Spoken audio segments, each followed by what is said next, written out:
Burela é un concello noviño que naceu en 1994. Pertén á igrexa de Santa María que xa figura en documentos de hai 1000 anos, e ali apareceu o torque con máis filigrana da nosa prehistoria, 1800 gramos de ouro e 2200 anos de antigüidade.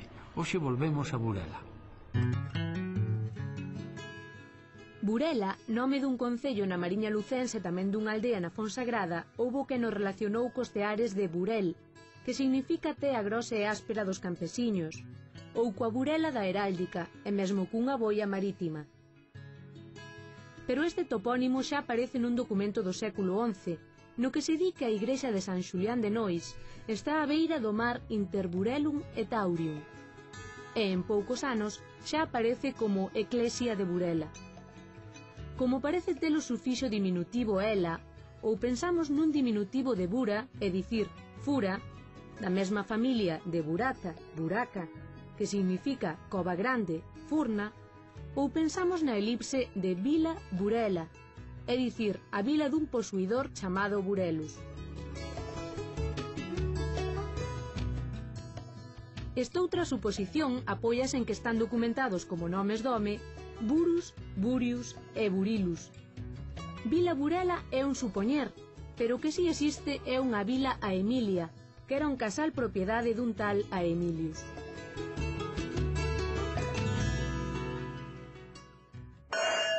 Ben falado.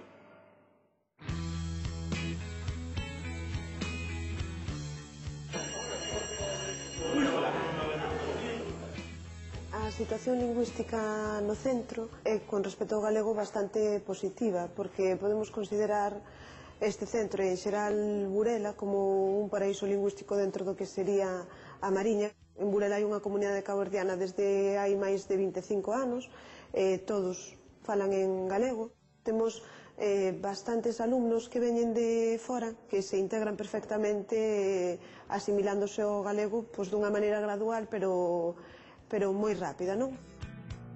Santiago, ti de onde és? Eu son de Colombia. Meus pais naceron ali, viñeron vivir aquí e trouxeron a mí. E xa hai 6 anos que estou aquí, aprendín galego na escola, no Vista Alegre, e vamos tirando. E ti?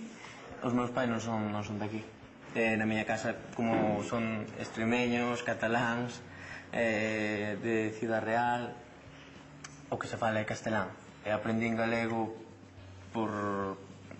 pola escola, sobre todo, na televisión. Unha serie de televisión que se chama Son Goku, que creo que todos coñecemos, é moi importante. De pequeniño viai moito.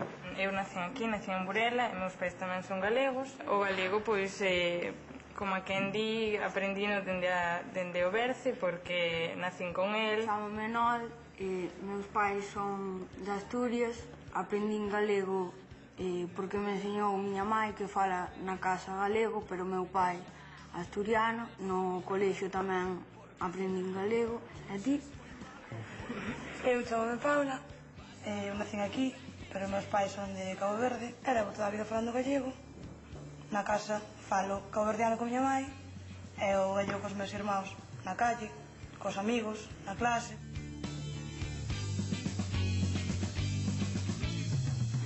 E a xente se extraña cando me oio falar en gallego. Sempre me dicen que tardei moi pouco tempo en perfeccionar tanto o gallego. Nacín con el e seguirei con el.